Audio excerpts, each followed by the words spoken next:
The sound reaches you first, not the roar of battle or the crack of turbolaser fire, but a deep mechanical hum rising through layers of steel. It echoes through endless corridors lit by pale white panels.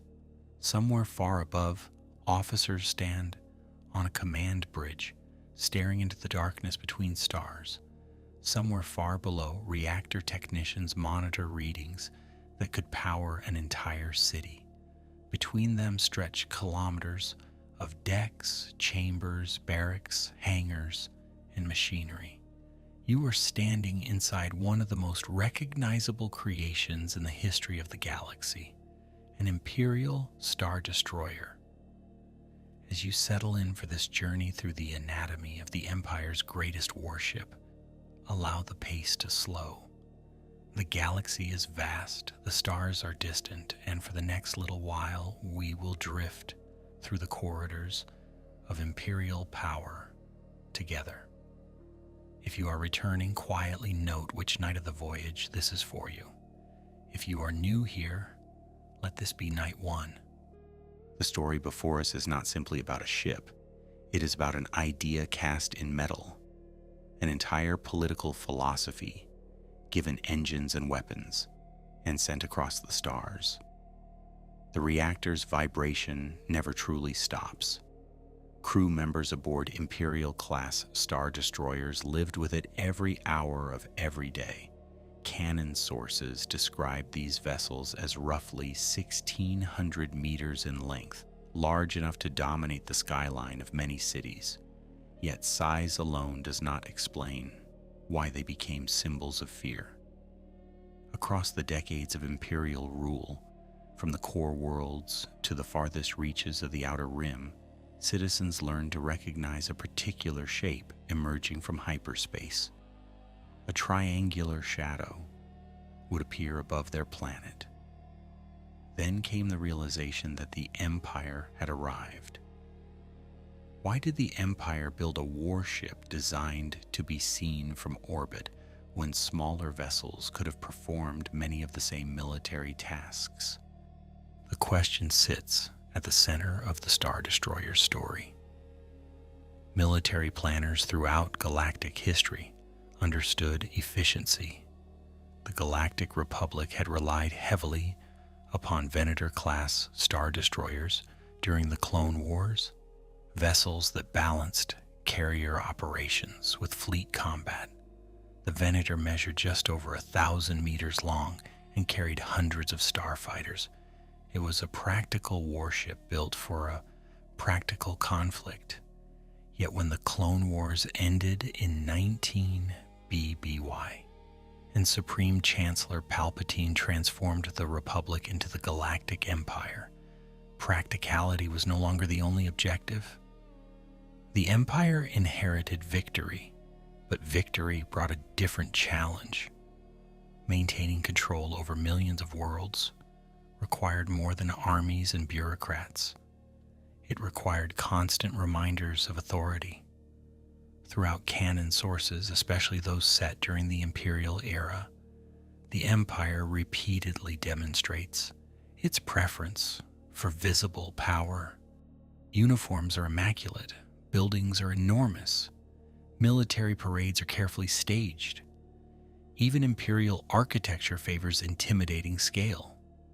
The Star Destroyer fit perfectly into this philosophy because every detail communicated dominance before a single weapon was fired. You can see this transformation already beginning in the final days of the Clone Wars. During the conflict, massive fleets fought separatist forces across planets such as Christophsis, Umbra, and Coruscant. Republic vessels were built to confront another organized military power. After 19 BBY, however, the Empire increasingly faced rebellions, insurgencies, smugglers, and isolated resistance movements. A Star Destroyer hovering above a world did not merely defend Imperial interests, it announced them. The ship's very silhouette became part of Imperial governance. The famous opening of A New Hope offers one of the clearest demonstrations. In 0BBY, the rebel blockade runner Tantive 4 flees through space carrying stolen Death Star plans. Then a Star Destroyer appears overhead. The vessel seems impossibly large as it stretches across the screen, pursuing its much smaller target. Audiences immediately understand the imbalance of power.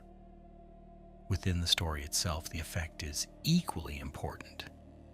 Before any stormtroopers board the Corvette, before Darth Vader steps through the smoke-filled corridor, the Star Destroyer has already communicated the Empire's strength. Yet appearances can be deceptive. Why devote so many resources to building thousands of these enormous vessels? Canon reference works indicate that the Imperial Navy eventually fielded vast numbers of Imperial-class Star Destroyers across the galaxy. Each required immense industrial capacity. Shipyards worked continuously. Raw materials flowed from countless worlds. Crews numbering over 37,000 personnel had to be recruited, trained, transported, and supplied. The investment was staggering. Some historians within the Star Wars universe might argue that the Empire built a fleet not simply to win wars, but to convince the galaxy that resistance was pointless. The answer begins with a planet called Kuat.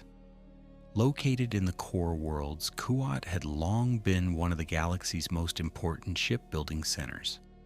The corporation known as Kuat Drive Yards produced countless military vessels across different eras.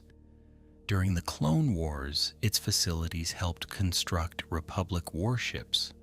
After the rise of the Empire, those same industrial capabilities were directed toward a new vision.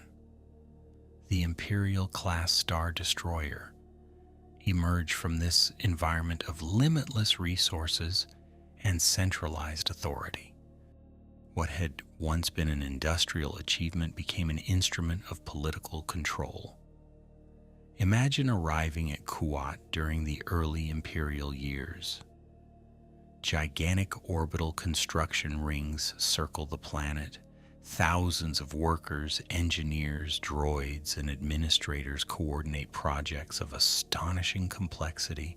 Sections of hull larger than city blocks move through dry docks. Engines are assembled. Shield systems are tested. Command towers take shape piece by piece. The process feels less like building a ship and more like creating a mobile world. Canon does not record every conversation held within those shipyards, but the outcome is clear. The Empire intended these vessels to endure for decades. There is another curious detail hidden within the transition from Republic to Empire. The Venator-class Star Destroyer never completely vanished overnight. During the early Imperial years, both designs could be found in service. Series such as The Bad Batch reveal a galaxy in transition where Clone War equipment gradually gives way to Imperial replacements. This overlap reminds you that historical change rarely happens instantly. The Empire presented itself as a new order, yet much of its power was built upon structures inherited from the Republic. The Star Destroyer represented continuity and transformation at the same time. Why then does the Imperial class feel so different from its predecessor? Part of the answer lies in appearance. The Venator's design emphasized starfighters and fleet coordination. The Imperial class emphasizes itself. Its wedge-shaped hull seems to point aggressively toward whatever lies ahead. Its command tower rises above the surface like a fortress. Every angle conveys confidence. Some fans have even suggested that the ship resembles a dagger aimed at the galaxy. That interpretation remains theory rather than canon, but it captures something essential about the vessel's image. Far from the bridge, deep within the ship's interior, an ordinary crewman finishes another long shift. He walks through corridors that seem endless. Overhead ventilation systems whisper softly. Through a distant viewport, he catches a glimpse of stars drifting past. He may never meet an admiral, he may never see the emperor, yet he serves inside one of the Empire's most important creations. Around him stretches 1,600 meters of steel, technology, and authority. The Star Destroyer is more than transportation, more than a weapon. It is the Empire's belief that order can be imposed upon the galaxy through overwhelming presence. And in the silence between the stars, that belief hums through every deck and bulkhead like the pulse of a giant mechanical heart. Why did the Imperial-class Star Destroyer look the way it did? Out of all the possible shapes a warship could take in three-dimensional space, why did Imperial engineers settle on a vast, triangular wedge with a towering command structure rising from its back? The question becomes even more interesting when you remember that space has no up or down. There is no ocean to cut through and no atmosphere to streamline against. A starship could theoretically take countless forms. Yet the Empire chose a design that became instantly recognizable across the galaxy. By the first years after 19 BBY, Quat Drive Yards had refined a vessel that differed dramatically from the Republic's Venator-class warships. The Imperial I-class Star Destroyer measured approximately 1,600 meters from bow to stern. Its wedge-shaped hull spread outward toward the rear, creating a silhouette that appeared larger than its already immense dimensions. From above, the vessel resembled an arrowhead aimed directly at its target. Imperial naval doctrine embraced frontal confrontation. These ships were not designed to hide. They were designed to advance directly into view and make resistance seem hopeless. The wedge shape offered practical advantages as well. Heavy weapons could be distributed across the broad surface of the hull. The narrowing bow concentrated firepower toward targets directly ahead. Internal compartments could be organized efficiently along the ship's central axis. At the same time, the shape created a psychological effect that Imperial planners surely appreciated. Citizens looking up from a planetary surface rarely saw the entire vessel at once. Instead, they saw a massive dark triangle stretching across the sky, blotting out stars and sunlight alike. Canon reference materials repeatedly describe the Imperial Navy's preference for what became known as the Tarkin Doctrine. Named after Grand Moff Wilhuff Tarkin, the doctrine emphasized rule through fear rather than constant military engagement. Tarkin believed that overwhelming displays of power could prevent rebellion before it began. The Death Star represented the most extreme expression of this philosophy, but the Star Destroyer embodied the same idea on a smaller scale. Every world under Imperial control was meant to understand that resistance would face not merely soldiers, but the full industrial strength of the Empire. As the vessel takes shape in your mind, another feature becomes impossible to ignore. Rising from the dorsal surface sits the command tower, a structure visible from enormous distances. Atop that tower stand two large shield generator domes, often mistaken by casual observers for communications equipment or sensor arrays. The command bridge occupies a highly visible position. Senior officers, navigators, and fleet commanders direct operations from behind massive transparisteel viewports. It is one of the most iconic images in Star Wars. Yet that design choice creates a mystery of its own. Why place the command center in such an exposed location? Military engineers generally prefer protecting critical systems deep within a vessel. The Empire clearly understood this principle. The reactor, for example, sits heavily protected within the ship's interior. Key engineering systems are buried beneath layers of armor, but the bridge stands prominently above the hull. During the Battle of Endor in 4 ABY, Rebel forces would exploit exactly this vulnerability when an A-Wing starfighter crashed into the bridge of Darth Vader's flagship, the Executor. The answer appears to lie partly in confidence and partly in technology. Imperial-class Star Destroyers relied upon powerful deflector shield systems generated by the distinctive domes above the command tower. Under normal combat conditions, those shields made direct attacks on the bridge extraordinarily difficult. Imperial commanders expected enemy ships to be destroyed long before reaching such vulnerable areas. Throughout most of the Galactic Civil War, that assumption proved correct. Few Rebel vessels possessed the numbers or firepower needed to challenge a Star Destroyer directly. The command tower also served a symbolic function.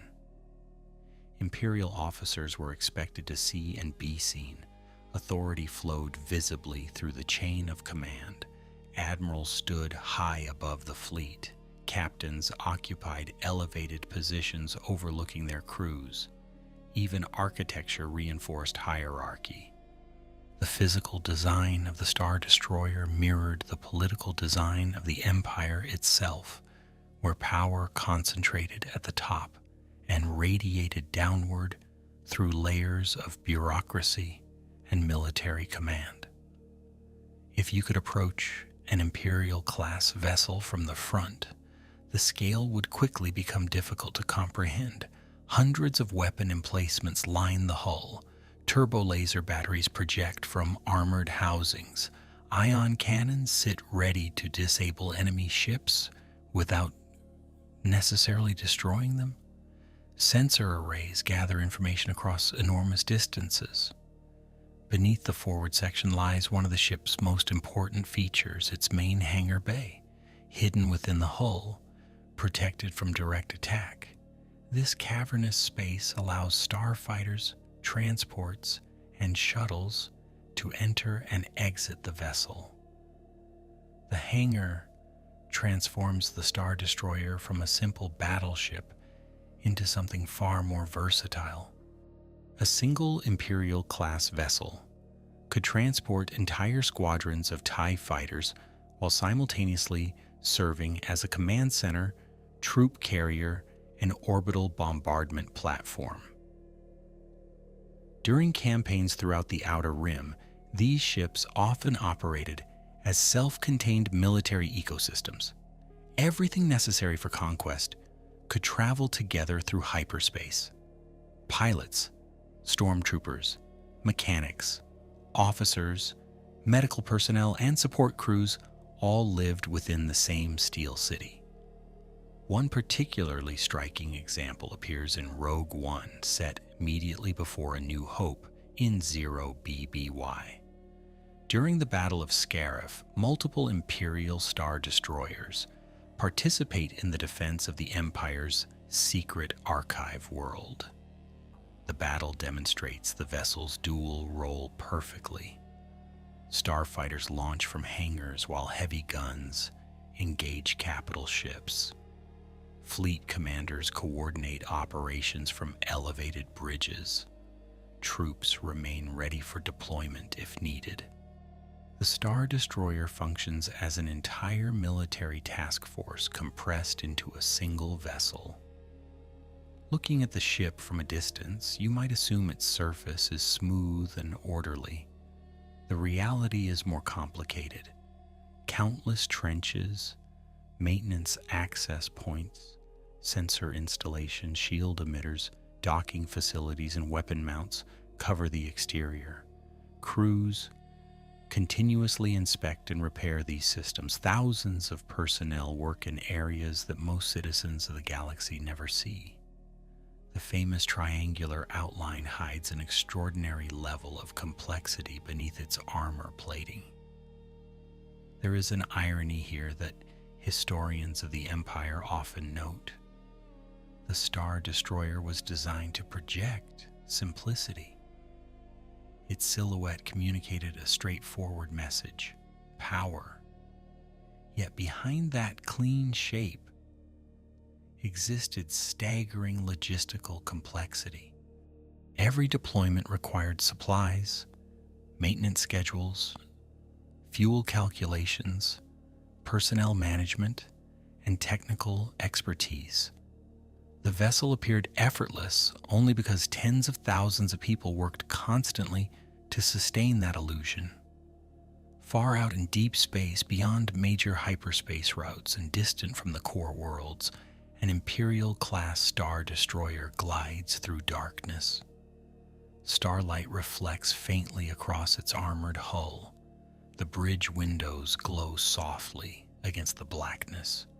TIE fighters rest within hangars, officers monitor sensor screens, engineers oversee reactor systems hidden far below. To anyone watching from afar, the vessel looks almost serene, but beneath that calm exterior lies one of the most sophisticated machines ever produced by the Galactic Empire, and deeper still, the beating heart that gives life to the giant itself. Why could a single Star Destroyer operate for months across the vastness of the Outer Rim without returning home? The question becomes more remarkable the longer you think about it. Most military vessels throughout history depend heavily upon supply chains, support stations, and nearby infrastructure. Yet an Imperial-class Star Destroyer could arrive in a distant sector, establish control over multiple systems, conduct patrols, launch military operations, and continue functioning as an independent center of Imperial authority. To understand how, you must travel deep into the ship's interior, far beyond the bridge and hangars, into the machinery that kept the giant alive. The further you descend through the vessel, the louder the hum becomes. Massive power systems pulse through reinforced compartments, buried beneath layers of armor and bulkheads. Canon reference sources describe Imperial-class Star Destroyers as being powered by enormous reactor systems capable of feeding energy to engines, weapons, shields, sensors, life support networks, and countless secondary systems simultaneously. Everything aboard depends on that constant flow of power. Without it, the Star Destroyer ceases to be a warship and becomes little more than a drifting city of metal. The Empire demanded extraordinary performance from these vessels. Heavy turbolasers required immense energy reserves. Deflector shields capable of protecting a 1,600-meter warship consumed staggering amounts of power during combat. Hundreds of internal systems operated continuously, regardless of whether the vessel was at war or peace. Thousands of compartments required lighting, atmosphere control, communications capability, and environmental regulation. The reactor therefore functioned as the heart of the entire ship, pushing energy through every deck the way blood moves through a living body. If the reactor served as the heart, the engines served as the muscles.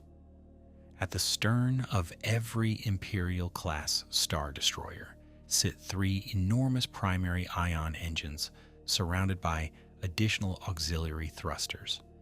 These glowing blue engines became one of the most recognizable visual features of Imperial ships. Seen from behind, they create the impression of a moving fortress carrying its own artificial sunrise into deep space. Their purpose extended beyond simple transportation. They gave the Empire the ability to project force almost anywhere in the galaxy. The scale of the galaxy is easy to forget. Even during the Republic's height and later under Imperial rule, settled worlds remained separated by unimaginable distances. Planets such as Coruscant, Alderaan, Chandrila, Corellia, Lothal, and Tatooine existed within the same galactic civilization, yet light itself would require years to travel between many of them. Hyperspace solved this problem. Without it, neither the Republic nor the Empire could have maintained control over such a vast territory. Every Imperial-class Star Destroyer carried a hyperdrive system rated at Class 2.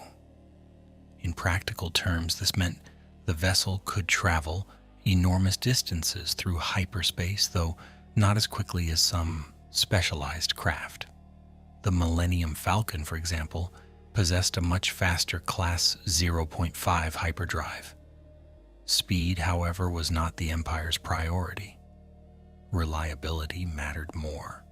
Star Destroyers were expected to transport tens of thousands of personnel and vast quantities of equipment safely across the galaxy. The ability to arrive consistently outweighed the need to arrive first. Throughout canon series such as Rebels, Star Destroyers appear repeatedly as instruments of Imperial presence in distant regions. Around Lothal, for instance, Imperial naval forces maintained long-term operations far from the core worlds. Governors, admirals, and military commanders relied upon these vessels to enforce Imperial rule. When local resistance movements emerged, Star Destroyers could deploy fighters, troops, surveillance assets, and orbital firepower without waiting for outside assistance. They carried their own solutions to most problems. That independence required more than engines and reactors. Food storage occupied enormous sections of the vessel. Water recycling systems operated continuously. Medical facilities treated injuries and illness. Workshops manufactured replacement components. Technical crews repaired damaged equipment. Entire departments existed solely to maintain life support systems. The Star Destroyer functioned less like a ship and more like a self-contained ecosystem. Remove it from the galaxy's infrastructure, and it could continue operating long after smaller vessels would have been forced to return to port. There is a revealing scene in The Empire Strikes Back that demonstrates this self-sufficiency. After the Battle of Hoth in 3ABY, Darth Vader's fleet pursues the Millennium Falcon across multiple star systems. The Star Destroyers maintain formation, coordinate searches, launch fighter patrols, analyze sensor data, and continue operations over an extended period. The audience sees only fragments of this effort, yet behind every scene stands an enormous logistical machine. Thousands of crew members keep the hunt running while most of the galaxy remains unaware of their existence. The Empire's confidence in these ships was so great that entire sectors sometimes depended upon them. A single Star Destroyer could become the center of military authority for dozens of systems. Local governors coordinated with its officers. Intelligence flowed through its communications networks. Patrol schedules originated from its command decks. In remote regions, citizens might never see Coruscant or meet an Imperial official, from the core worlds, but they would certainly recognize the silhouette of the local Star Destroyer. Yet all of this raises another question. If the Star Destroyer was so capable, why did the Empire continue building larger and larger vessels? The Imperial class already carried devastating firepower, extensive troop complements, and remarkable operational independence. It could dominate most local threats. It could enforce blockades. It could suppress uprisings. It could command fleets. By almost any objective measure, it was already one of the most powerful warships ever created. Part of the answer lies in the culture of the Empire itself. Imperial leadership rarely viewed power as something sufficient. More power was always desirable. Larger fleets inspired greater fear. Bigger weapons promised greater control. The same mentality that eventually produced the Death Star was already visible within the Imperial Navy. Success encouraged expansion rather than restraint. The Empire did not merely seek security. It sought unquestioned dominance. Far below the bridge, hidden behind armored blast doors, reactor technicians continue their work. They monitor energy levels flowing through systems that stretch for kilometers. They hear the distant vibration of engines pushing the vessel through darkness. Most of them will never stand beside Darth Vader. Most will never command a fleet or shape galactic history, yet every weapon fired, every shield raised, every hyperspace jump made by the Star Destroyer depends upon their efforts.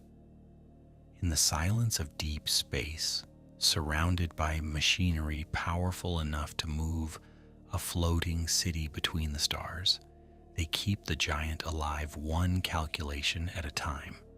What was daily life actually like for the tens of thousands of people who lived aboard a Star Destroyer and never once spoke to Darth Vader? The question often disappears beneath discussions of battles, weapons, and famous commanders. When audiences think of Imperial ships, they remember towering bridges, pursuing fleets, and dramatic confrontations. Yet an Imperial-class Star Destroyer carried a crew of more than 37,000 personnel. Behind every order issued from the bridge stood thousands of ordinary lives moving through one of the largest military machines in the galaxy. The scale becomes easier to grasp when you imagine the vessel not as a ship, but as a city. A small city perhaps, but a city nonetheless. Officers occupied private quarters, enlisted personnel slept in barracks, medical staff operated infirmaries, technicians worked maintenance shifts around the clock, pilots trained, exercised, attended briefings, and waited for launch orders. Across 1,600 meters of decks and corridors, life continued regardless of whether combat was imminent or months away. The Empire depended heavily upon routine. In canon portrayals across A New Hope, the Empire Strikes Back, Rebels, Andor, and various novels, Imperial institutions consistently value order, discipline, and predictability. Every crew member aboard a Star Destroyer existed within a rigid chain of command. Instructions flowed downward from admirals to captains, from captains to department heads, and from department heads to countless specialists. The system reduced uncertainty. It also reduced individuality. The Empire preferred efficiency over personal expression. A junior communications officer waking aboard a Star Destroyer might begin the day without seeing a single viewport. Much of the vessel's interior consists of enclosed corridors illuminated by artificial lighting. White panels reflect sterile light across gray floors. Doors slide open and shut with mechanical precision. Environmental systems regulate temperature and atmosphere so consistently that crew members can forget they are traveling through the vacuum of space. Days blend together. The ship itself becomes the entire world. This sense of isolation appears throughout Imperial service. In Andor, the Empire's bureaucratic and military structures are shown as vast systems that often treat individuals as interchangeable parts. A Star Destroyer represented that philosophy in physical form. Thousands of people performed highly specialized tasks. Many would spend years mastering systems that occupied only a small portion of the vessel. One technician might devote an entire career to maintaining shield generators. Another might focus exclusively on life support diagnostics. Most would never see the complete ship. The officer corps occupied a different social world. Imperial officers wore carefully maintained uniforms and advanced through a competitive hierarchy. Promotion brought better quarters, greater authority, and increased access to senior leadership. Failure carried serious consequences. The Imperial military rewarded competence, but it also cultivated fear. Throughout The Empire Strikes Back, Darth Vader's treatment of unsuccessful officers becomes infamous. Admirals and captains understood that mistakes could end careers or lives. Yet not every Star Destroyer served directly under Vader. This detail is important because it changes the atmosphere considerably. Most Imperial personnel never stood on the bridge of the Executor. Most never witnessed Vader's forceful interventions or heard the mechanical breathing that became legendary throughout the fleet.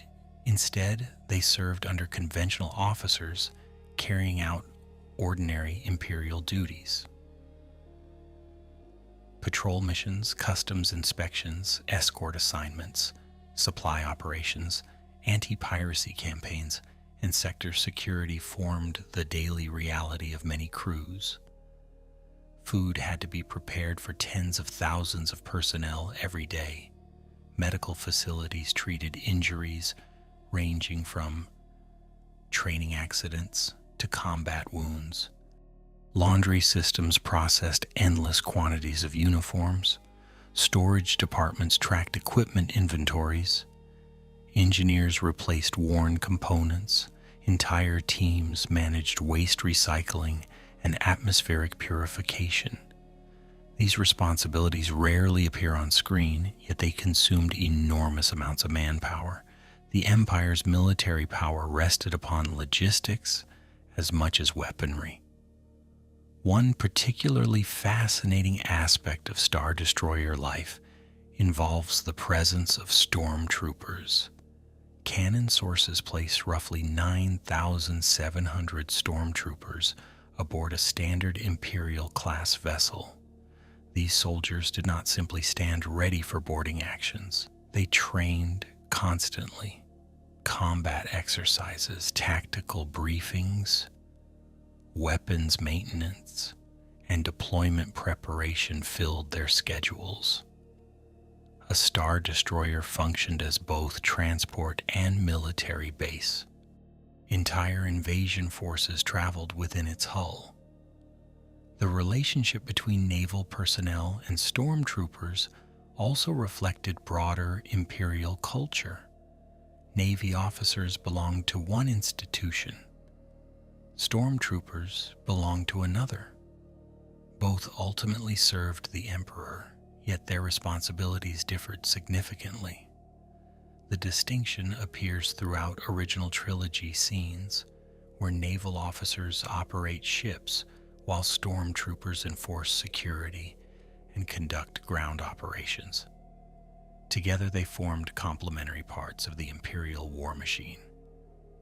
There is a revealing moment in A New Hope after the capture of Princess Leia aboard the Tantive 4. Stormtroopers secure corridors, officers oversee prisoners, technicians analyze stolen data. communications personnel relay information. Every group performs a different function, yet all contribute to the same objective. The scene lasts only minutes on screen, but it hints at the immense coordination required aboard an Imperial vessel. Thousands of people must act together for the ship to function effectively. Of course, not everyone aboard believed equally in the Empire's mission. Canon stories repeatedly demonstrate that Imperial personnel varied widely in motivation. Some were true believers who viewed the Empire as a force for stability after the chaos of the Clone Wars. Others sought advancement, security, or status. Some simply needed employment. Characters such as Bodhi Rook and various Imperial defectors throughout Rebels and Andor remind us that loyalty existed on a spectrum. A Star Destroyer contained thousands of individual perspectives hidden beneath identical uniforms. Perhaps the strangest part of life aboard such a vessel was the distance from the worlds below. Crew members might spend months orbiting planets they never visited. They could observe cities through sensor feeds without ever walking their streets. Entire populations existed beneath them while remaining abstract and remote. The Empire's authority often flowed from orbit downward. Many Imperial personnel enforced policies affecting millions of citizens, while rarely interacting with those citizens directly. Late in the artificial evening, when shifts change and corridors briefly grow quieter, a technician pauses beside a viewport. Beyond the transparisteel lies only darkness and scattered stars. Somewhere ahead, the ship's bridge continues its watch. Deep within the vessel, thousands of crew members sleep while thousands more remain awake. Stormtroopers prepare for future deployments. Pilots review flight schedules. Engineers monitor reactor output. The giant warship glides onward through the galaxy, carrying an entire floating society hidden within its steel walls, and most of those aboard will never become famous. Yet without them, the Empire's greatest symbol of power could not move even a single meter. Why did the Empire invest so heavily in carrying armies aboard its Star Destroyers when orbital firepower alone could devastate most worlds? At first glance, the answer seems obvious. A warship equipped with heavy turbolasers can strike targets from space.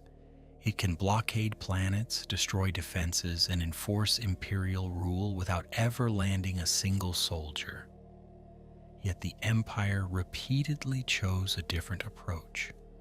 Again and again, Star Destroyers arrived carrying thousands of troops, armored vehicles, and fighter craft. The vessel was designed not merely to threaten worlds from orbit, but to occupy them. The answer begins in the cavernous hangar bay, hidden beneath the forward hull. This enormous internal chamber functioned as one of the busiest locations aboard the ship. Pilots rushed toward launch platforms, ground crews refueled fighters, technicians inspected engines and weapons systems. Cargo transports moved equipment between storage areas and deployment zones. Every hour of every day, the hangar connected the self-contained world inside the Star Destroyer to the wider galaxy beyond its hull.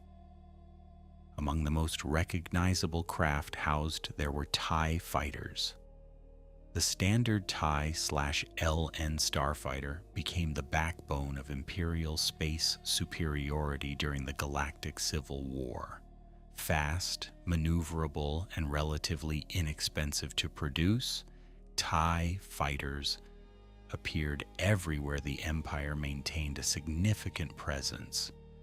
In A New Hope, TIE squadrons launch from the Death Star to pursue the Millennium Falcon. In Rebels, they swarm around Imperial installations across Lothal. In countless engagements throughout canon, Star Destroyers served as mobile carriers capable of projecting fighter power across entire sectors. Imperial doctrine differed sharply from that of the Rebel Alliance. Rebel forces often depended upon flexibility, decentralized command, and highly skilled pilots flying versatile starfighters such as the X-Wing and A-Wing. The Empire favored mass production and overwhelming numbers. A Star Destroyer could deploy multiple squadrons simultaneously, replacing losses more easily than its opponents. Individual TIE pilots were important, but the Empire's strategy focused on the strength of the system rather than the survival of any one pilot. Yet starfighters represented only one layer of the ship's military capability. Deep within the vessel sat another force entirely. Canon reference materials place approximately 9,700 stormtroopers aboard a standard Imperial-class Star Destroyer. These troops traveled with weapons, armor, support equipment, and specialized personnel. They were prepared for planetary assaults, security operations, boarding actions, and occupation duties. Wherever the Star Destroyer went, an army traveled with it. This combination transformed the vessel into something far more versatile than a conventional battleship. Consider the events surrounding the occupation of Lothal in Rebels. Imperial control depended not solely upon ships in orbit, but upon troops enforcing policy on the ground. Factories required protection, cities required monitoring, transportation networks required oversight. The Empire understood that lasting authority demanded physical presence. Fear from orbit could suppress resistance temporarily. Boots on the ground could maintain it indefinitely.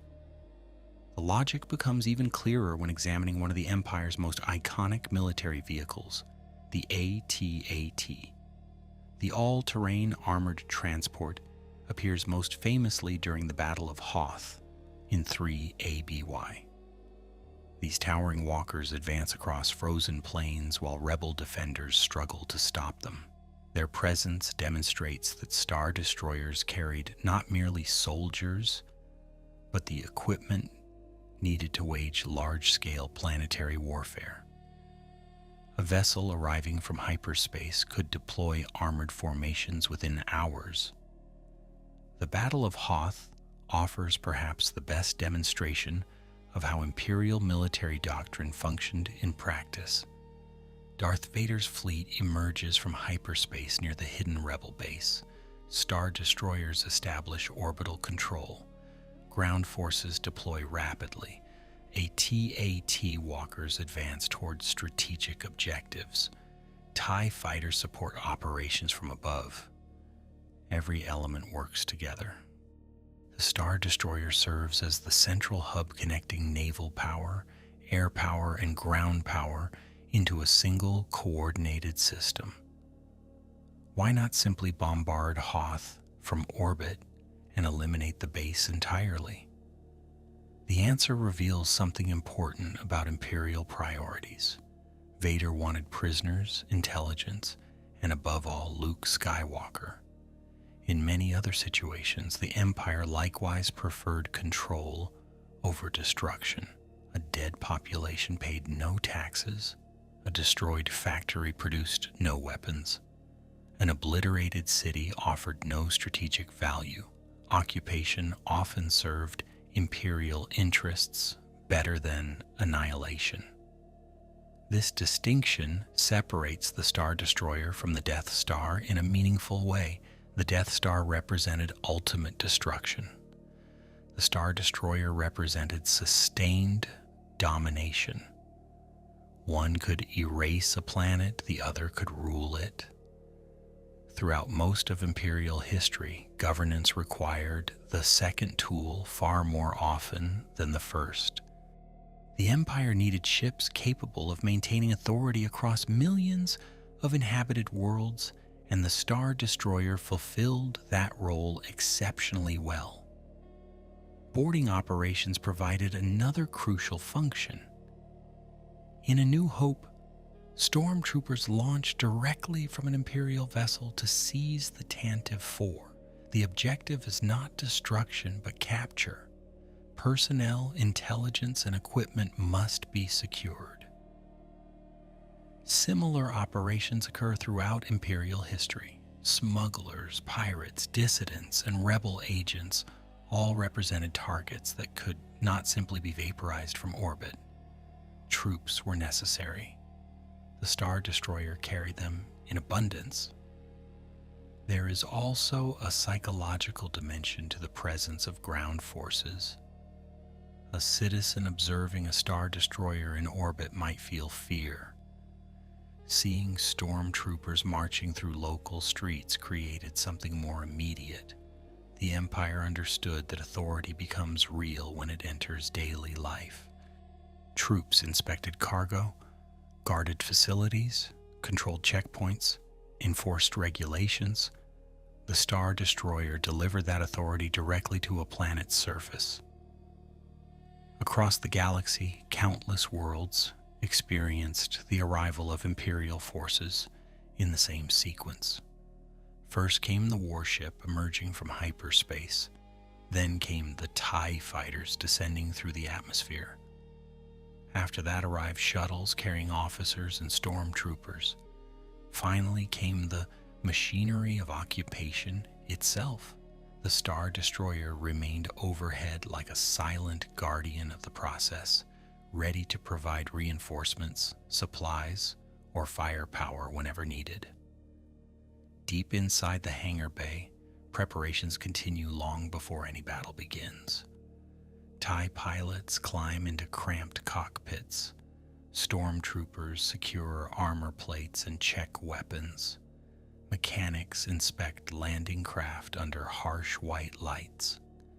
Cargo loaders move equipment toward waiting transports. Above them, kilometers of steel stretch into darkness. Beyond the hull lies an entire galaxy. And when the order finally arrives, the Star Destroyer will not fight as a single vessel. It will unleash an entire military world hidden inside its armored shell. Were Star Destroyers truly built to destroy enemy fleets, or were they primarily designed to convince entire populations not to resist in the first place? The distinction matters because it changes how you see every weapon mounted along the hull. At first glance, the Imperial-class Star Destroyer appears to be a straightforward warship. Its surface bristles with guns. Its reactor powers devastating offensive systems. Its reputation is built upon overwhelming force. Yet throughout Imperial history, the mere arrival of a Star Destroyer often achieved objectives without a single shot being fired. The Imperial class carried an impressive arsenal. Canon reference sources describe heavy turbolaser batteries distributed across the vessel's upper and lower surfaces. These weapons served as the primary offensive armament during ship-to-ship engagements. Turbolasers unleashed concentrated energy capable of damaging or destroying enemy vessels, orbital installations, and planetary defenses. During major fleet actions, multiple batteries could engage targets simultaneously. The Star Destroyer was designed to dominate conventional naval warfare. Alongside these weapons sat ion cannons, systems often overshadowed by the more dramatic turbolasers. Ion weaponry operated differently. Instead of focusing on physical destruction, ion blasts disrupted electrical and mechanical systems. A ship struck by sufficient ion fire could lose engines, shields, weapons, or communications without necessarily suffering catastrophic structural damage. This capability proved extremely useful during capture operations. The Empire frequently preferred seizing vessels and intelligence rather than reducing everything to debris. You can see the strategic value of ion weaponry throughout the galactic civil war. A disabled ship becomes vulnerable to boarding parties. Cargo can be inspected, prisoners can be interrogated, sensitive information can be recovered. The Empire's objective was often control rather than annihilation. Star Destroyers reflected that philosophy. They carried tools for destruction, but they also carried tools for domination. The difference is subtle, yet important. The vessel's weapons were supported by powerful deflector shield systems. Those distinctive domes atop the command tower housed critical shield generation equipment. Under normal conditions, these systems protected the ship from enemy fire and allowed it to absorb punishment that would destroy smaller vessels. Throughout much of the Imperial era, Rebel commanders understood that engaging a Star Destroyer directly was a dangerous proposition. The combination of shields, armor, and firepower created a formidable defensive envelope. Yet despite all this military capability, many Star Destroyers spent most of their careers performing a very different function. They enforced blockades, they monitored hyperspace routes, they supported local governors, they conducted inspections and patrols. In sector after sector, the Star Destroyer acted less like a battlefield weapon and more like a visible extension of Imperial law. The Empire did not fight major fleet engagements every day. It governed every day. The Tarkin Doctrine appears again here. Grand Moff Tarkin argued that fear itself could become a strategic resource. If populations believed resistance was futile, fewer resources would be required to suppress them. A Star Destroyer orbiting overhead became part of that equation. Citizens did not need to witness its weapons in action. They needed only to know those weapons existed. The possibility of force often proved as effective as force itself. The world of Lothal offers a useful example. Throughout Rebels, Imperial authority depends upon military presence as much as actual combat. Factories operate under Imperial supervision. Citizens encounter patrols and checkpoints. Star Destroyers remain visible symbols of power. Resistance movements emerge not because the Empire lacks military strength, but because Imperial control becomes increasingly oppressive. The ships in orbit constantly remind the population who holds authority. When combat did occur, however, the Star Destroyer's capabilities became unmistakable. During the Battle of Scarif in 0 BBY, Imperial vessels defend one of the Empire's most important military installations. Turbo lasers exchange fire across space. Shields absorb impacts. Fighters swarm between capital ships. The battle reveals the Star Destroyer operating in its intended military environment. It is a terrifyingly effective warship. Yet even then, its role extends beyond simple destruction. It protects secrets, infrastructure, and political power. Orbital bombardment represents one of the most feared capabilities associated with Imperial naval forces. A Star Destroyer could direct enormous firepower against surface targets, military bases, defensive installations, and strategic facilities all lay within reach of its guns. Canon repeatedly establishes that the Empire possessed the ability to punish rebellious worlds from orbit. The threat alone influenced countless political decisions. Planetary leaders understood the risks of direct confrontation. Interestingly, the Empire often preferred not to rely on bombardment when alternatives existed. A functioning world generated taxes, resources, labor, and industrial output. Destroying valuable infrastructure was frequently counterproductive. The Star Destroyer therefore occupied an unusual position. It carried enough firepower to devastate regions of a planet, yet much of its effectiveness came from convincing others that such devastation was possible. The weapon's reputation became part of the weapon itself. This dual identity explains why Star Destroyers became such powerful symbols within the galaxy. Rebels saw them as instruments of oppression. Imperial loyalists saw them as guarantors of order. Neutral citizens often viewed them with a mixture of awe and anxiety. Regardless of perspective, everyone understood their significance. The sight of that triangular silhouette immediately communicated the presence of the Empire. Few other machines in galactic history carried such symbolic weight. And yet, even as the Imperial Navy perfected the Star Destroyer, some leaders were already dreaming of something larger. For ambitious figures within the Empire, 1,600 meters was impressive but not sufficient. Thousands of crew members were impressive but not sufficient.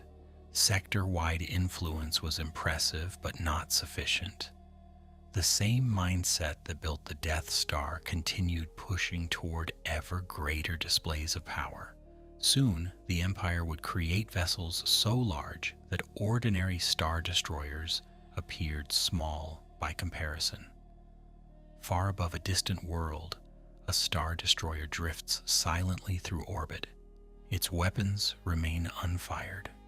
Its shields glow invisibly around the hull. Thousands of crew members continue their routines beneath layers of steel and armor.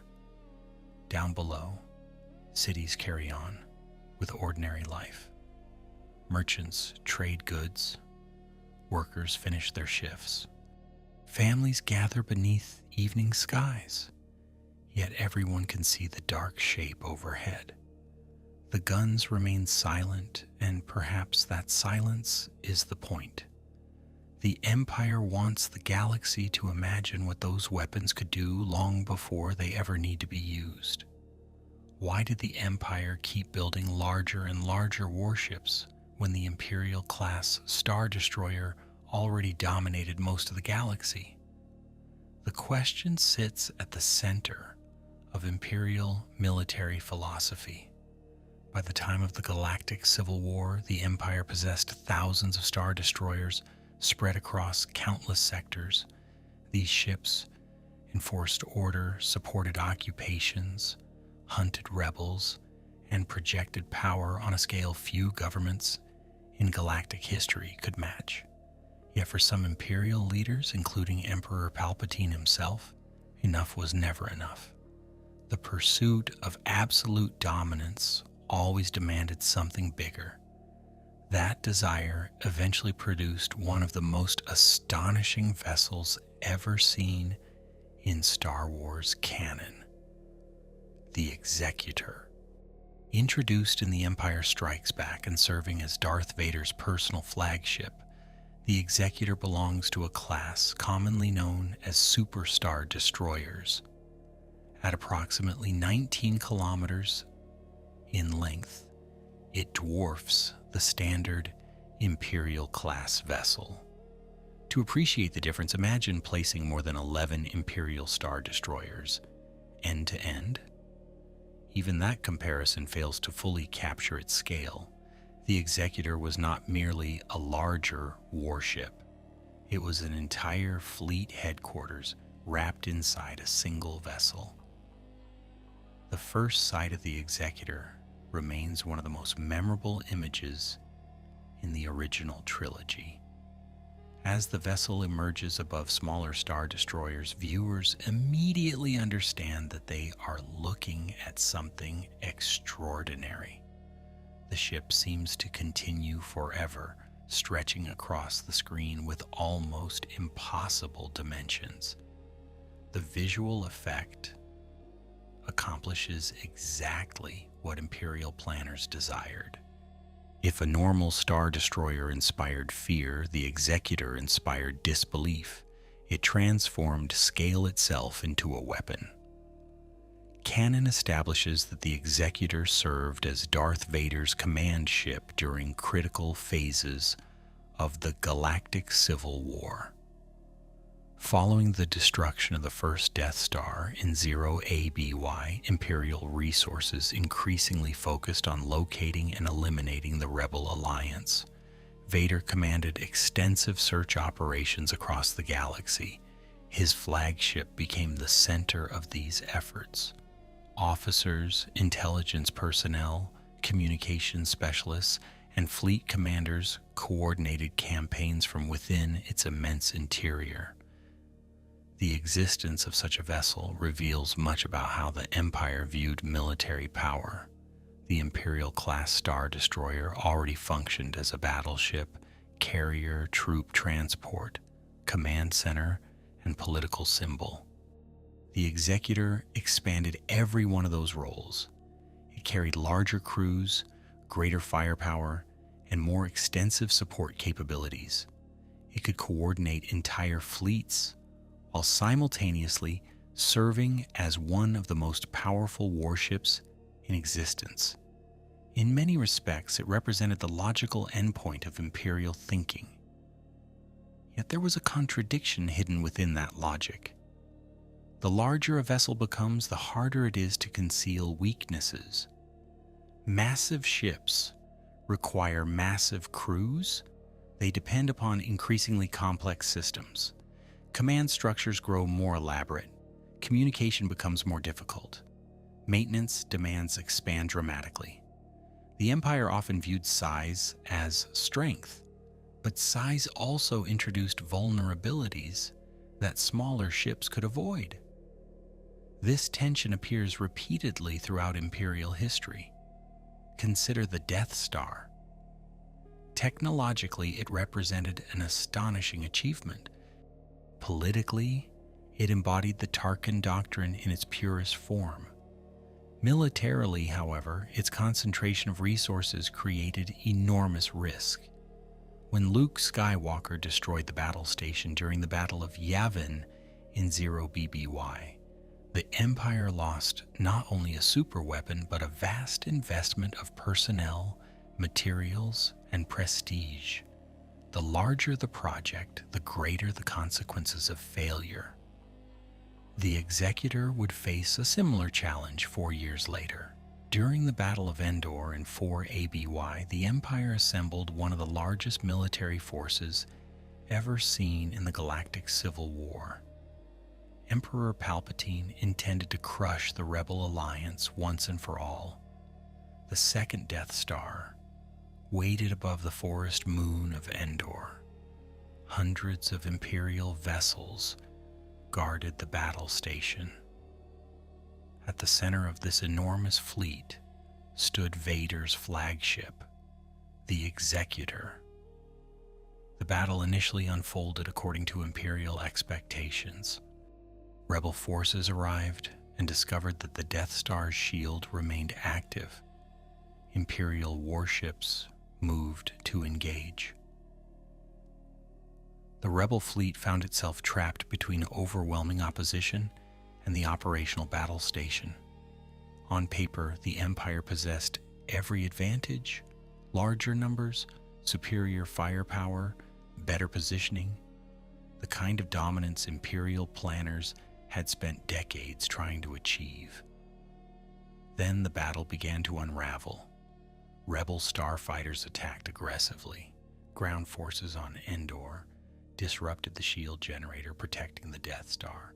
Confusion spread across multiple fronts. Amid the chaos, a Rebel A-Wing fighter piloted by Arvel Krenid suffered critical damage near the Executor.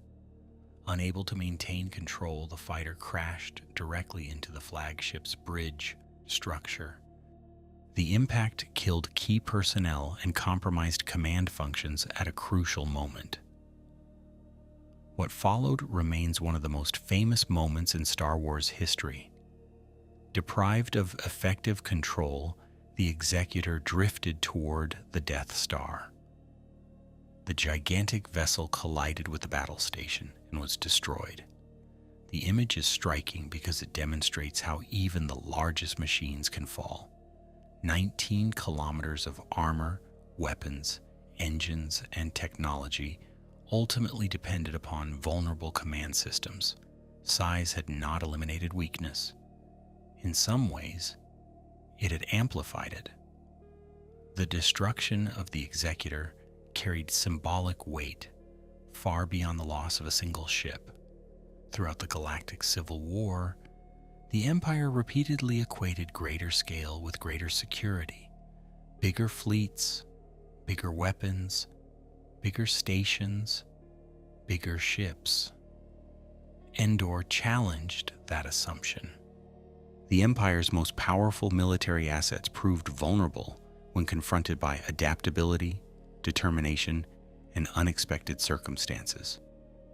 The lesson extended beyond the battle itself. There is an interesting contrast between the Executor and the ordinary Imperial-class vessels that filled the rest of the fleet. The smaller ships remained formidable, but they retained a degree of flexibility. They could patrol sectors independently. They could support local operations. They could disperse across the galaxy. The Executor concentrated enormous capability into a single location. When it functioned properly, it was unmatched. When it failed, the consequences were catastrophic. As debris from the battle drifts through space above Endor, fragments of one of the greatest warships ever constructed tumble silently through the darkness. Fires fade. Communications cease. The enormous flagship that once carried Darth Vader across the galaxy is gone. Around it, surviving Star Destroyers continue fighting, their commanders struggling to understand how events have turned so quickly.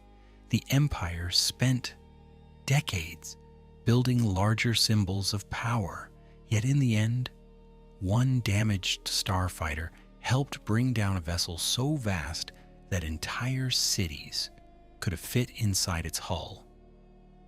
Did the Empire lose because its ships were flawed, or because its commanders eventually believed those ships were invincible? By the final years of the Galactic Civil War, the Imperial Navy possessed one of the largest military forces in galactic history. Thousands of Star Destroyers patrolled hyperspace lanes, guarded strategic worlds, and hunted rebel cells. On paper, the balance of power heavily favored the Empire. Yet time and again, rebel forces found ways to challenge, evade, and sometimes even defeat vessels that appeared overwhelmingly superior. Understanding how they accomplished this reveals as much about the Empire's weaknesses as its strengths. The Battle of Scarif in 0BBY offers one of the earliest and most important examples. Rebel forces launched a desperate assault against the Imperial Archive world of Scarif in order to steal the Death Star plans. The Empire possessed extensive defenses. Star Destroyers guarded the planet. Shield systems protected the installation. Imperial troops controlled the surface. Yet the rebels succeeded because they attacked with a clear objective rather than attempting to win a conventional battle. Their goal was information, not territorial conquest. As the battle intensified, 2 Imperial Star Destroyers found themselves trapped in a situation few commanders anticipated. The rebel fleet concentrated its efforts, creating opportunities through coordination and timing rather than superior firepower. One of the most memorable moments occurs when a damaged Star Destroyer is pushed into another vessel, and both collide with Scarif's planetary shield gate. The scene highlights an important truth. Even the most powerful warships remain vulnerable to circumstance, confusion, and the chaos of battle. The theft of the Death Star plans carried consequences far beyond Scarif itself. Days later, the Tantive 4 fled with the stolen information, pursued by an Imperial Star Destroyer in the opening moments of A New Hope. The Empire's warships functioned exactly as intended. They intercepted targets, enforced authority, and projected overwhelming strength. Yet hidden within that stolen data lay knowledge that would eventually destroy the Death Star. The Empire's greatest military assets repeatedly encountered the same problem. They were powerful enough to dominate enemies, but not always flexible enough to understand them. The Rebel Alliance learned this lesson quickly. Direct confrontation with Star Destroyers usually ended badly. Rebel commanders therefore favored hit-and-run tactics, intelligence gathering, sabotage, and asymmetric warfare. Small groups operating independently could exploit weaknesses that large fleets overlooked. Throughout Rebels, characters such as Hera Syndulla, Kanan Jarrus, Ezra Bridger, and their allies repeatedly survive encounters with Imperial vessels by refusing to fight on Imperial terms. They turn mobility into a weapon. Lothal provides one of the clearest examples of this evolving conflict. Imperial forces invested enormous resources into controlling the planet. Star Destroyers orbited overhead. Factories produced military equipment. Governors and officers enforced imperial authority. Yet a relatively small resistance movement gradually undermined that control. The Empire's strength became a burden. Large institutions often struggled to respond quickly to small, unpredictable threats. The rebels exploited that reality again and again. This pattern continued into the years leading up to Endor. Rebel intelligence operations targeted supply lines, communications networks, and military infrastructure. Star Destroyers remained dangerous, but they could not be everywhere at once.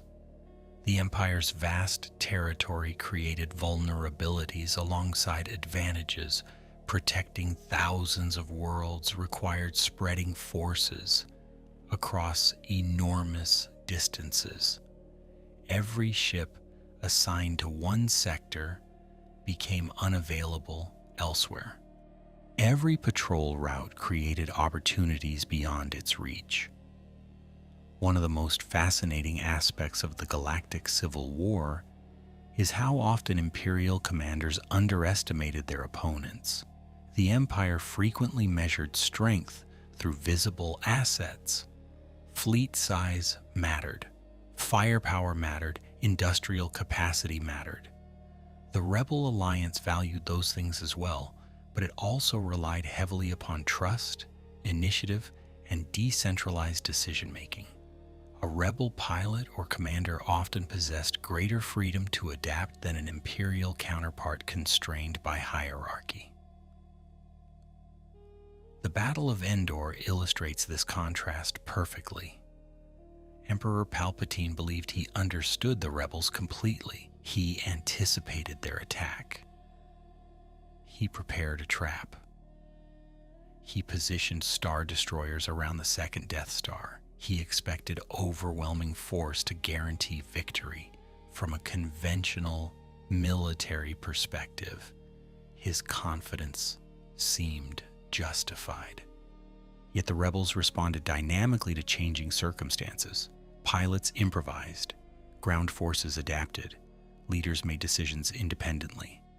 Flexibility ultimately proved more valuable than perfect planning. There is another layer to this story that often receives less attention. The Empire's ships were not inherently flawed designs. In fact, the Imperial-class Star Destroyer remained one of the most capable warships ever constructed. Its reactors, shields, weapons, fighter complement, troop capacity, and command capabilities were extraordinary. The problem lay elsewhere. Technology can amplify strategy, but it cannot replace sound judgment. The Empire increasingly relied upon intimidation and scale, while underestimating the determination of its enemies. This distinction becomes important when examining individual engagements. Rebel victories rarely occurred because Star Destroyers were weak. They occurred because Rebel forces identified specific vulnerabilities and exploited them relentlessly. Sometimes the weakness involved intelligence failures. Sometimes it involved command decisions. Sometimes it involved overconfidence. The ship itself often performed exactly as designed. The people directing it did not always do the same. A particularly interesting question emerges from this pattern. What would have happened if the Empire had embraced a more flexible doctrine? What if Imperial commanders had relied less upon fear and more upon local cooperation? What if resources devoted to ever larger superweapons had instead strengthened existing fleets? Canon offers no definitive answers. These questions remain within the realm of historical speculation. Yet they linger because the Empire often appeared strongest precisely when it was becoming most vulnerable. By the time the second Death Star explodes above Endor in 4 ABY, the image of Imperial invincibility has been shattered. Across the galaxy, worlds that once feared Imperial warships begin reconsidering their loyalties. News travels quickly. The Emperor is dead. Darth Vader is gone. The Executor has fallen. Star Destroyers still exist, and many remain dangerous, but something fundamental has changed. Fear alone no longer guarantees obedience. In the darkness beyond Endor, surviving Imperial vessels retreat into hyperspace. Some captains attempt to regroup, others focus on survival. Rebel ships move among the wreckage of battle. Fragments of Star Destroyers drift beside fragments of Rebel craft. The stars shine silently over both. For decades, the Empire believed that overwhelming power could solve every problem. Yet here, amid the debris of its greatest fleet, another lesson becomes visible. Even the largest warship in the galaxy cannot defeat an enemy it no longer understands. Why did the galaxy continue building descendants of the Star Destroyer long after the Empire itself had fallen? If the Battle of Endor in 4 ABY marked the beginning of the Empire's collapse, logic might suggest that its most recognizable symbol would disappear alongside it.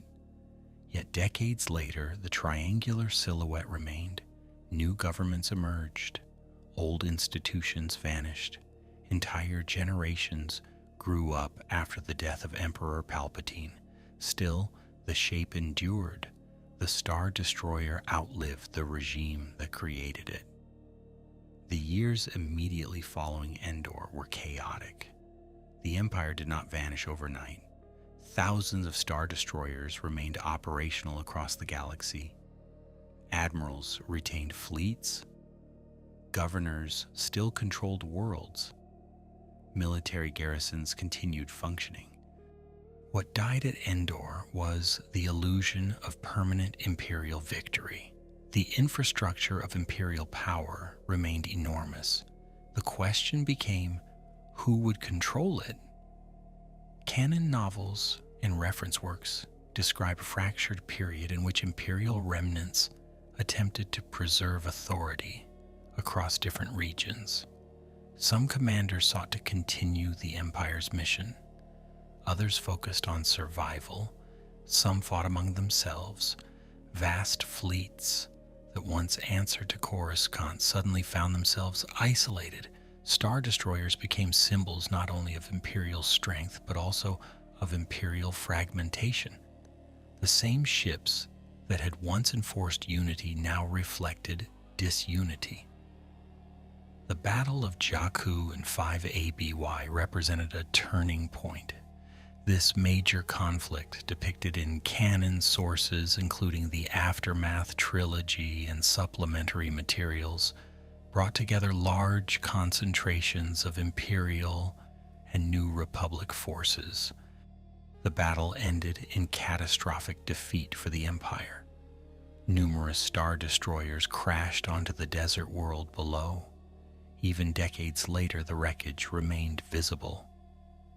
In The Force Awakens, the sands of Jakku still conceal the skeletal remains of Imperial warships, silent monuments to a fallen age. There is something haunting about those wrecks. During the height of the Empire, a Star Destroyer represented authority, order, and fear. On Jakku, those same vessels became ruins. Their reactors were silent, their hangars empty, their command bridges shattered. The transformation illustrates how quickly symbols can change. What once inspired obedience now inspired scavenging expeditions. Entire generations encountered Star Destroyers first as relics rather than active warships. And yet the design itself never truly disappeared. In The Mandalorian, set around 9 ABY, surviving Imperial forces continue operating remnants of the old fleet. One of the most notable examples belongs to Moff Gideon. Though smaller than the vast Imperial armadas of earlier years, these remnants still rely upon familiar vessels, familiar uniforms, and familiar military traditions.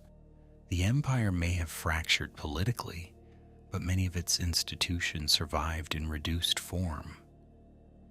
This persistence reveals an uncomfortable truth. The Star Destroyer had always been an effective warship. The Empire's political failures did not erase the practical strengths of the design. It remained capable of carrying troops, projecting power, supporting fighter operations, and serving as a mobile command center. Military planners throughout the galaxy understood this. Even those who rejected Imperial ideology often recognized the vessel's engineering achievements. The legacy becomes even clearer several decades later with the rise of the First Order. Emerging from the unknown regions, the First Order inherited many aspects of Imperial military culture. Its warships reflected that inheritance. Resurgent-class Star Destroyers retained the familiar wedge-shaped profile while incorporating newer technologies and expanded capabilities. The resemblance was not accidental. The First Order intentionally connected itself to the memory of Imperial power. For younger generations living during the era of the Resistance, the triangular silhouette carried a different meaning than it had for citizens during Palpatine's reign. To some, it represented history. To others, it represented unfinished business. Veterans of the Galactic Civil War saw reminders of old struggles. Younger officers saw symbols of strength and order. The shape itself had become larger than any single government. It was now part of galactic memory. There is a fascinating contrast between the Star Destroyer and many other Imperial projects. The Death Star disappeared with the Empire. The Emperor's throne room vanished. Countless military installations fell into ruin. The Star Destroyer endured because it served practical needs alongside symbolic ones. It could fight wars, transport troops, enforce blockades, support occupations, and coordinate fleets. Its usefulness allowed it to survive political change. Some fans have noted an interesting parallel between the Star Destroyer and historical warships from our own world. Certain designs become so influential that later generations continue adapting them long after their creators are gone. In Star Wars canon, the Star Destroyer achieved that status. The vessel transcended its origins. It became an archetype. Even rivals and successors found themselves borrowing from its fundamental concepts. So what was the Star Destroyer really? Was it a masterpiece of engineering, a weapon of oppression, a mobile city, or a political statement? The answer is all of those things at once. It carried tens of thousands of people across the galaxy. It enforced imperial authority on countless worlds. It participated in some of the most important battles in galactic history, from Scarif to Endor. It survived the Empire's fall and influenced the fleets that followed. Few machines in Star Wars canon have shaped history so thoroughly. And now, as our journey comes to an end, we return to where it began. Deep within the vessel, beneath kilometers of steel and machinery, a lone crewman stands beside a reactor shaft. The endless hum still vibrates through the deck beneath his boots. Somewhere above, officers watch distant stars through the bridge viewport. Somewhere below, engineers monitor systems that keep the giant alive. Outside, a world turns quietly beneath the ship's shadow. The Star Destroyer drifts through the darkness between suns, no longer merely a warship, but the physical expression of an empire's dream, suspended among the stars and humming softly against the silence of the galaxy. When you look back across the long history of the Star Destroyer, what stands out is not merely its size or its weapons. It is the idea hidden inside the steel. The Empire believed that order could be manufactured through overwhelming force. If a ship was large enough, if a fleet was powerful enough, if the shadow cast across a world was dark enough, then obedience would naturally follow. The Star Destroyer became the physical expression of that belief. Every corridor, every reactor chamber, every battery of turbo lasers reflected a civilization attempting to replace trust with fear and cooperation with control. That is why the Star Destroyer fits so naturally into the larger themes of Star Wars. Again and again, the saga returns to the same tension between power and legitimacy. The Sith pursue domination. The Jedi, at their best, seek balance. The Empire builds larger fleets, larger stations, larger weapons. Yet the victories that shape galactic history often emerge from smaller places. A stolen set of plans at Scarif, a farm boy above Yavin, a handful of rebels on Endor, a father making one final choice beside his son. The galaxy changes, not because one side possesses the biggest machines, but because individuals decide what they are willing to stand for. There is also something deeply human about the Star Destroyer itself. For all its immense scale, it was never truly a machine alone. Tens of thousands of people lived within its hull. Pilots, engineers, technicians, officers, medics, stormtroopers, navigators, cooks, mechanics, and communications specialists all carried out their daily routines beneath the same steel roof. Some believed in the Empire, some feared it, some simply wanted a career, a paycheck, or a place in a galaxy recovering from the chaos of the Clone Wars. The ship reminds you that history is never made entirely by famous names. Beneath every grand symbol stand countless ordinary lives. Perhaps that is why the wrecks of Jakku feel so haunting. They are not merely fallen warships, they are the remains of ambitions, ideologies, and certainties that once seemed unshakable. The Empire looked eternal from the bridge of a star destroyer. It looked eternal from the corridors of the Death Star.